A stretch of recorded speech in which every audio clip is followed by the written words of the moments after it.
আপনজনকে বিদায় দিয়ে বাসায় ফেরা, আবার বাসা থেকে আপনজনকে বিদায় দেওয়া অনেক কষ্টকর। তো আমি কেন কথাগুলো বললাম সব কিছু দেখতে ভিডিওটি দেখবেন। আসসালামু আলাইকুম, আমি ঝর্ণা আক্তার। এই যে আঙ্কেলকে হসপিটালে সুস্থ দেখে বাসায় ফিরতেছি। তো বাসায় কিন্তু একা ফিরতেছি না, আমি বাইকে থাকলেও কিন্তু আমার আম্মু আর মামিকে, সেজো মামিকে এবং তাদের বাচ্চাদেরকে, রাফিকে বাসে উঠাই দিছিলাম। তো ওরা বাসা থেকে ওরা নড়াইল থাকে, সেখান থেকে আমার বাসায় যাবে বলে তৈরি হয়ে আসছিল, রেডি হয়ে আসছিল। বাট আঙ্কেলের দুর্ঘটনার কারণে ওরা যাইতে পারেনি। তো আমি যখন আসছি, আঙ্কেল যখন এখন সুস্থ, তো সাথে করে নিয়ে ফিরতেছি আর কি বাসাতে, যেহেতু তারা আশা করে আসছে, কখনো আমার বাসায় যায় নাই আমার সেজো মামি। তো এই জন্য আসলে কার কপালে কখন কী ঘটে কেউই বলতে পারে না। আঙ্কেলের ওই ঘটনাটা তেমনই, হঠাৎ করে আঙ্কেল খাইতে খাইতে অসুস্থ হয়ে পড়ে, বুকে ব্যথা হয়।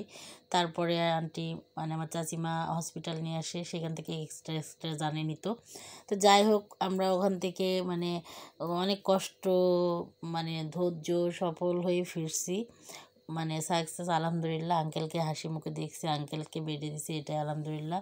তো আশা করি আঙ্কেল প্রপারলি সুস্থ হয়ে বাসায় যাবে। আমি আর বাসা যাওয়া পর্যন্ত থাকতে পারি নাই, ফোনে অবশ্য খোঁজ নিব সবার মাধ্যমে। তো যাই হোক, এই যে আমি বাস টার্মিনাল সাতক্ষীরা, এটা সাতক্ষীরা বাস টার্মিনাল ক্রস করতেছি, যেহেতু আমি যশোর যাব। তো আমার আম্মু ওরা বাসে উঠে গেছে এখান থেকে, ওনারা আমাদের একটু আগেই চলে আসছিল, যেহেতু আমরা বাইকে যাব, ওরা একটু আগেই চলে আসছে। তো ওরা বাসে উঠে গেছে, আমরাও বাসের পিছিয়ে পিছিয়ে আসতেছিলাম। তারপর আমরা এখান থেকে ক্রস করে বাসায় চলে আসি এক পর্যায়ে। তো বাসায় এসে সেই নাস্তা পানি রেডি করলাম। আসলে রেডি করা আগের দিনের, এটার ভিডিও আরেকদিন দেবো, আগের দিনই এগুলো তৈরি করছিলাম।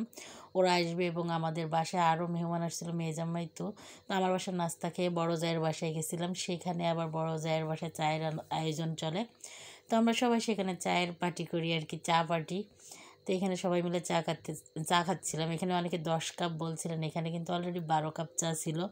যাই হোক, তারপর তো আজকে দুপুরে আমি গরুর মাংস রান্না করলাম, যেহেতু কালকে এসে মুরগির মাংস রান্না করছিলাম, রুই মাছের কালিয়া রান্না করছিলাম, আর ছোটোখাটো আয়োজন আর কি, পোলাও করছিলাম।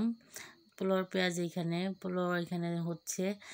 আর আমার ইচ্ছা ছিল অনেক কিছুই খাওয়ানোর, বাট একদিনে আর কত কি খাওয়াবো বলেন, কিছুই করার নাই। তো এরই মাঝে যতটুকু পারছি ততটুকু চেষ্টা করছি আর কি। যাই হোক, কি আর করার, মেহমানরা থাকলে অনেক ভালো হইতো। তো ওরা চলে যাবে বিকালে। তো আমার মেয়ের জন্য এই যে আলু ভাজা করছি, একটু দই আছে, আমার পোলাও রেডি, সবাইকে খাইতে দিতেছি। আসলে আমরা সবাই কিন্তু এনজয় করতেছিলাম। এর মধ্যে কিন্তু আমার আবার 2টা ননদ, খালা শাশুড়ি আর আমার নন্দাই চলে আসে আলহামদুলিল্লাহ।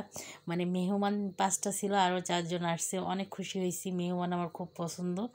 আপুদের অবশ্যই আগেও একদিন আমার জন্য এসে ফিরে গেছিলো। তো সবাই মিলে এসে এই যে খাওয়া দাওয়া সার্ভ করতেছিলাম, সবাই খাওয়া দাওয়া করে। আর এই যে বিকালবেলা, এটাই ছিল আমার জন্য কষ্ট। আজকে বিকালবেলা আমার আম্মুরা দুপুরে খাওয়া দাওয়া সেরে এই যে রেডি হয়ে গেছে বাসার উদ্দেশ্যে।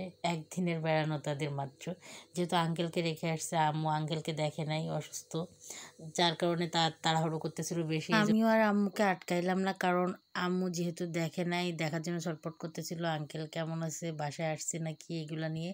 তো যাই হোক, আম্মু বাসায় যাইতেছে, আমার কিন্তু অলরেডি মন অনেক খারাপ, আমি অলরেডি অসুস্থ হয়ে গেছিলাম বাসার মধ্যে, একটু সারাদিন অনেক প্রেশার গেছে। এই যে বাসের অপেক্ষায় দাঁড়িয়েছিলাম আমরা সবাই, তো বাস চলে আসছে।